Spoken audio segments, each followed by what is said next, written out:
Bienvenidos a Historias que nadie te contó. En el video de hoy te voy a relatar la historia real sobre el secuestro del vuelo 601 en 1973.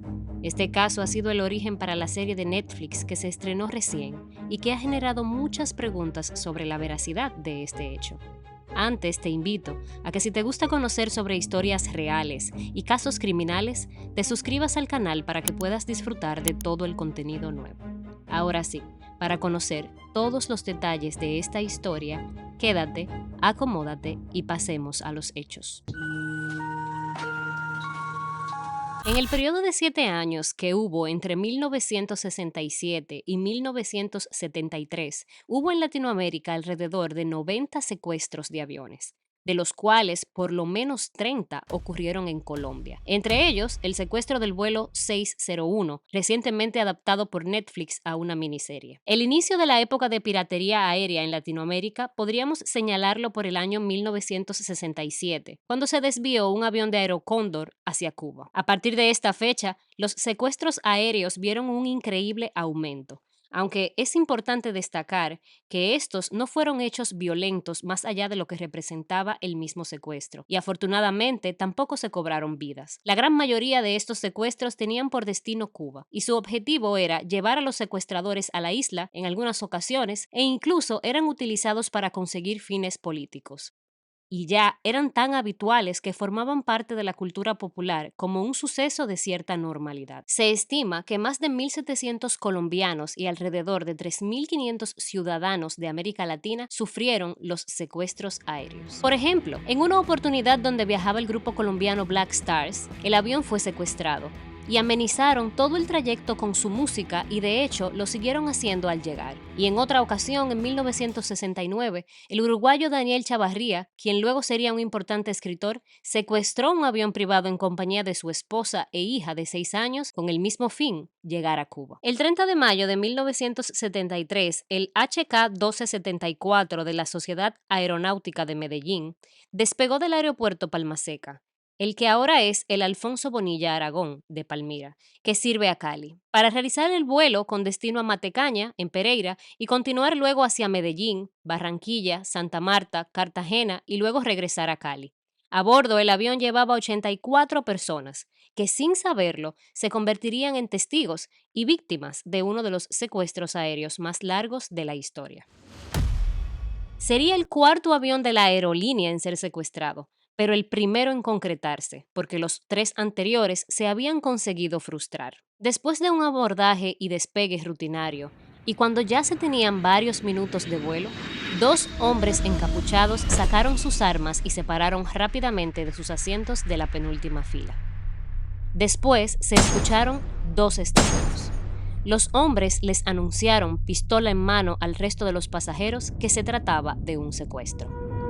En la cabina de pilotaje se encontraban el capitán Jorge Lucena, el copiloto Pedro García, el ingeniero en aviación Tulio Lozano y su aprendiz Germán Murillo.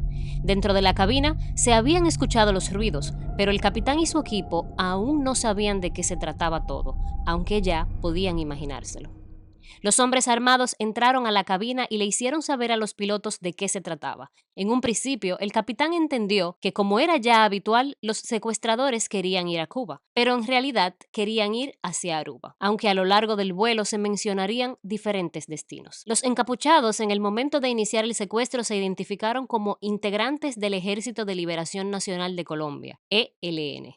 Exigían el pago de $200.000 y la liberación de 140 detenidos en Colombia. Si sus condiciones no eran atendidas, volarían el avión con unas bombas que cargaban en sus maletines. Los problemas con las negociaciones no se hicieron esperar, porque el abogado de la aerolínea solo ofrecía $20.000. A eso se le sumaba la posición de los gobiernos de los países en los que buscaban aterrizar, por lo que desde el inicio se vivieron en el avión momentos de tensión. La primera parada por combustible la hicieron en Medellín y luego llegaron a Aruba en el aeropuerto Princesa Beatriz, donde el calor dentro del avión era insoportable con una temperatura de 40 grados, lo que hacía que hubiese un ambiente caótico ahí adentro, niños llorando y personas angustiadas, por lo que los secuestradores dejaron bajar a un grupo de pasajeros debido a las condiciones, además por la falta de agua y comida. Horas después, el gobierno del presidente Misael Pastrana Borrero anunció que no pretendía negociar, dejando así las negociaciones en manos de la aerolínea. A partir de ahí, el avión tomaría distintas rutas, primero rumbo a Lima, aunque por un problema técnico se vieron obligados a volver nuevamente a Aruba. En ese momento, el ciclista José Barreto habló con los secuestradores y les explicó que él y un grupo eran ciclistas que iban a competir y no querían perder su oportunidad, por lo que los secuestradores los dejaron marcharse. Luego, en un descuido de estos, un grupo de 11 pasajeros escapó por la puerta de emergencia,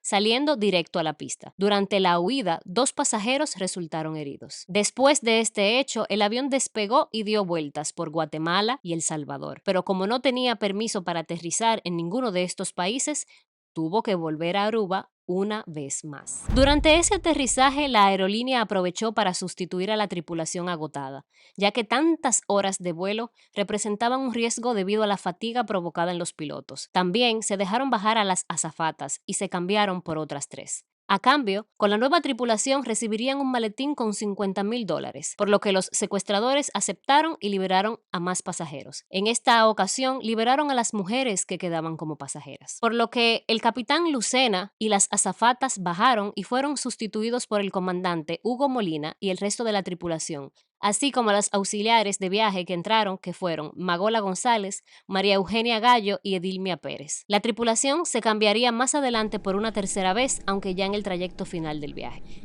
En aquel viaje, las azafatas fueron puestas a menudo bajo presión, porque tenían la responsabilidad de mantener un ambiente de orden bajo aquella situación tan difícil. Además, en muchas ocasiones eran amenazadas por los secuestradores. Después de unas 38 horas de secuestros, el avión fue destino a Ecuador y luego a Lima, donde se liberaron 14 pasajeros de los 26 que quedaban. En Lima, además, hicieron la primera comida verdadera, puesto que en las paradas anteriores los bocadillos eran insuficientes.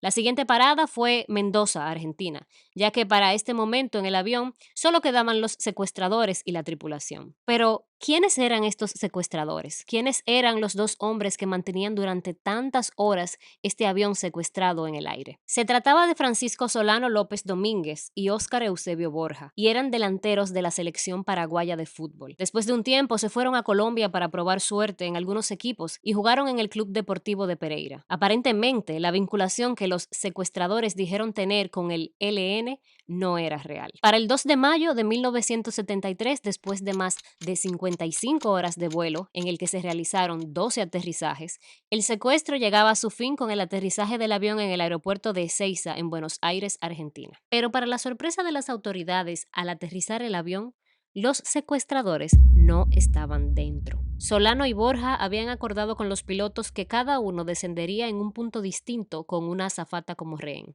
Pero los pilotos, preocupados, lograron convencerlos de que era mejor que bajaran solos y que liberaran al resto de los rehenes, y que ellos, por su parte, no iban a comunicar el destino de los secuestradores a la torre de control hasta aterrizar de manera definitiva. Así que cada secuestrador se bajó en un punto distinto con $25,000. Oscar lo hizo en Resistencia, Argentina, mientras que Francisco saltó del avión en la zona de Campo Grande, en Paraguay. El 7 de junio del mismo año, la policía paraguaya arrestó mientras dormía a Francisco Solano. El secuestrador consiguió huir por la puerta delantera del avión en el Aeropuerto Internacional Presidente Stroessner. Al arrojarse del avión, casi fue succionado por una de las turbinas y también cayó en una zanja. Después, tomó un colectivo que quiso pagar con dólares, que era lo único que tenía. Al final, el chofer lo transportó gratis. Desde Paraguay, Francisco hizo diferentes trámites e hizo planes de comprar una casa. De hecho, visitó algunas y dijo cuánto estaba dispuesto a pagar. La policía, uniendo todas estas pistas, consiguió dar con su paradero. De los $25,000 de Francisco se recuperaron unos 20,000.